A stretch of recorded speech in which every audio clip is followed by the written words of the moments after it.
Kaixo, gu June, Manel, Urko eta Jone gara. Gaur gure herria etorkizun batean hobetzeko proposamen batekin gatoz. 2019ko adin piramideari buruz hitz egingo dizuet, eta honi buruzko datu interesgarri batzuk azalduko dizkizuet. 2019ko Donostiako adin piramide hau aztertuta, ondoriozta dezakegu helduen adin tartea dela pisu gehien duena.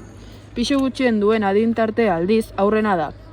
Ohikoa den bezala emakumezkoak gizonezkoak baino gehiago dira, bizi itxaropen altuagoa dutelako.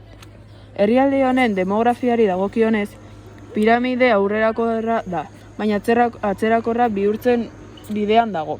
Izan ere, jaiotze tasa murrizten ari da. Heriotze tasa ere gizonezkoetan naiz emakumezkoetan gutxiagotzen ari da. Hori alde batera utzita, hiri garatu bat denez bizi itxaropena nahiko altua da, eta geroz eta gehiago izango da. Beraz, biztanleria sartze prozesuan dagoela ziurtatu dezakegu. Piramideak sartu irtenak izan ditu. Adibidez, duela 40 urte piramideak aldaketa bortitz bat izan zuen eta piramidea atzerakorra bihurtzen hasi zen.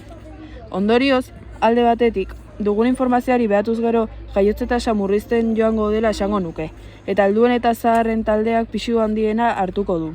Beste aldetik, urte guzti hauetan zehar bizi itxaropena handituz joan da, beraz, iraganean bizi itxaropena altua izango da. Beraz, adin piramidean oinarrituta zaharren egoitz bat eraikitzea iruditzen zaigu aukera egokien. Geroz eta zahar gehiago daude eta horiek ez daukate nun egon edo bizi. Gaur egun, eskola eta haurrentzako zentru eta jarduera asko daude, baina jaiotze tasa murrizten ari denez, zentru horiek ez dira betetzen. Zaharretan berriz heriotze tasa ere murrizten ari denez, geroz eta zahar gehiago daude eta horientzat zentruak oso gutxi dira. Eraikiko dugun zaharren egoitza itxura honetakoa izango da. Eraikina lau zatitan banatuta dago. Alde batetik komuna. Gure gauza intimoak egiteko erabiltzen dugu. Komunaren azalera 426,86 metro karratukoa da.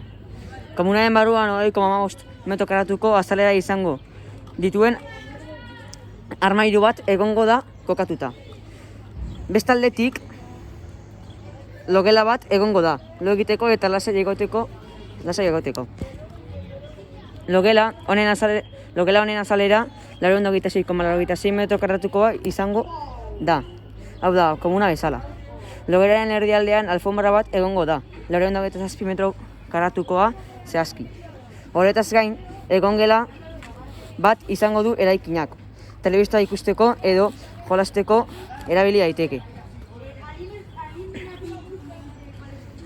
Egongela 856,14 metro karratukoa izango da, eta barnean 40,24 metro karratu izango dituen hexagono itxurako banketa bat egongo da.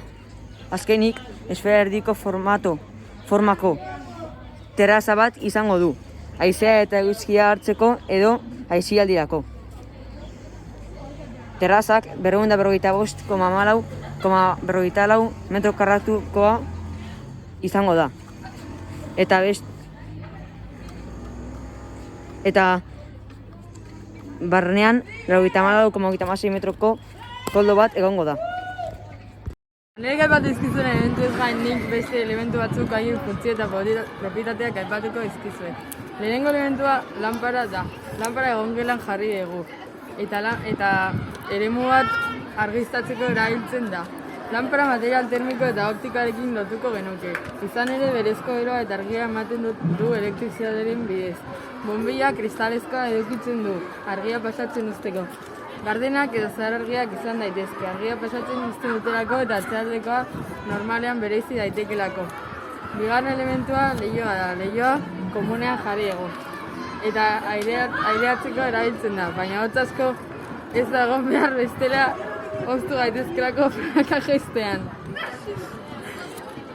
Leihoa material optikoarekin lotuko genuke, eta optikoen barruan gardena izango litzateke, beste aldea ikusten delako eta argia pasatzen uzten duelako.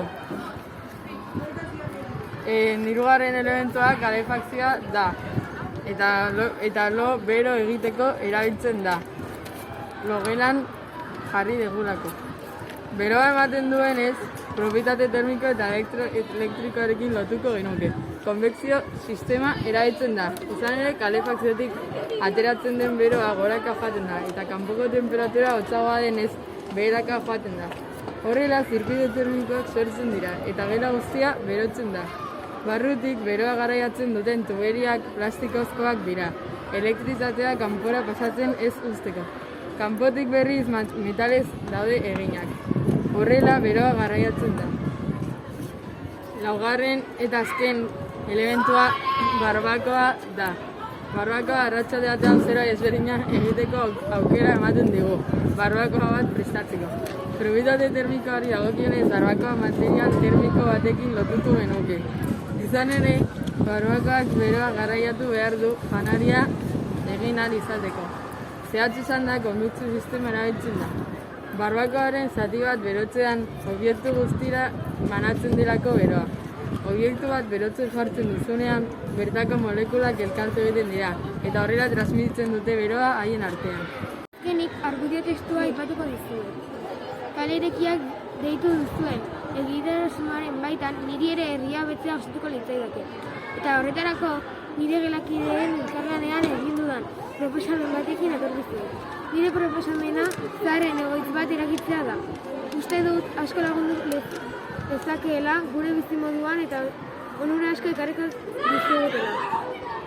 Hasteko, egia da zaharren egoitz bat erakitzeak gastu handiak izango dituela. Halere, nire herriko alkateak dioenez, gaur egun gure biztanleen zati oso handi bat zaharrek dute. Eta horiek guztiek ere leku bat behar dute egoteko. Bai zaharrak direlako edo baita ez dutelako inor laguntzeko baitan, edo prest. Bestetik, ados nago, eraikin bat eraikitzeak inguruneak utxetu dezakeela. Aitzitik, zaindu gure mundua enpresak dion bezala, egunerokoan entengabeari gara kontsumitzen alferriko gauzetan. Zerbitzu hauek eraikitzeak aldiz ez da alferreko eraikin bat. Horretaz gain, onartzen dut zaharren egoitz bat gehiago eraikitzen badugu beste zahar egoitzek ez zela orain dituzten bezain bezeroak izango. Baina eskolak ireki beharrean onura gehiago ekarriko dizkigu zaharren egoitz bat eraikitzeak. Adibidez, ume bat ikastola batean sartu nahi baduztu ez duzu arazorik izango. Izan ere ikastola asko kurtsoa hasteko garaian ez dituzte beharrezko ume kopuru guztiak izaten. Zahar bat zaintzeko aukera ez baduzu ordea, zahar egoitz asko bezeroz gainezka egongo dira. Azkenik, zahar egoitz bat aurrera emateko jende asko behar da, eta hori guztien soldata bat ordaindu behar zaio. Hala ere, jende asko eta asko dago kalean lanik gabe, eta hori ondo etorriko litzakete zentro batean lan egitea. Beraz, garbi esan dezakegu, zahar egoitz bat eraikitzeak gure herria asko hobetuko duela. Hori gutxi balitz, onura asko ekarriko dizkigula ere gure egunerokoan. Eta batez ere guk hainbeste maite ditugun aitona amonei. Hau izan da gure proposamena eta espero dugu ideiak argitu izara. Agur!